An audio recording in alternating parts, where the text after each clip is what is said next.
Je vais vous présenter le mode opératoire pour réaliser ce mug avec le cloisonné noir de porcelaine 150 et les couleurs appliquées en aplat. Vous pouvez travailler sur support émaillé comme ceci, de la faïence à la porcelaine. L'important c'est d'avoir un support bien propre et bien sec. Avec quel produit nous allons travailler? Eh bien, dans un premier temps, avec le feutre Fugace, qui lui s'efface à l'eau. Ensuite, on va tracer avec le cloisonné porcelaine 150 et ensuite on utilisera les couleurs appliquées au pinceau dans ces espaces.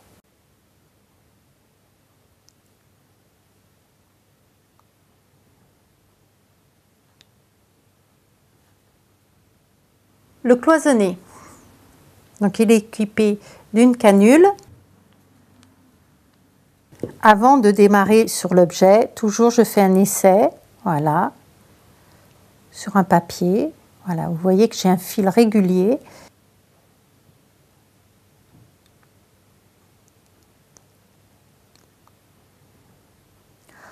Ensuite, on va attendre le séchage une demi-heure avant d'appliquer à l'intérieur des surfaces définies. Voilà, toujours remuer les couleurs, ne jamais les secouer, hein, jamais. Si on les secoue, on crée des bulles et ensuite on risque d'être gêné lors de l'application. Vous voyez, vous avez une belle palette de couleurs là et on va les appliquer. Et ici, on va remplir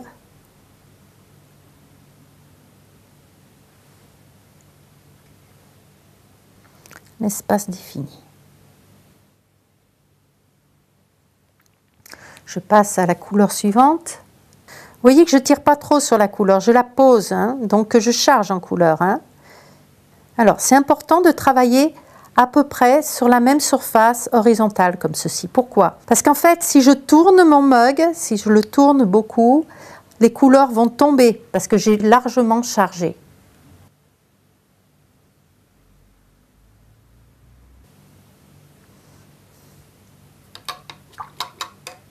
Voilà. À présent, je vais attendre 24 heures de séchage.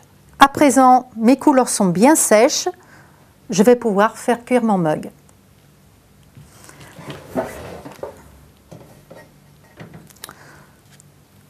Je rentre mes pièces dans le four et je pense à mettre le thermomètre de four pour bien vérifier la température. Pourquoi?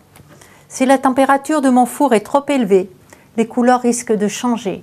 Si par exemple la température est au-dessous de 150 degrés, elles auront moins de tenue au lave-vaisselle. Une fois que la température sera stable, on comptabilisera 35 minutes. Mon mug est prêt, je peux l'utiliser et il passe même au micro-ondes.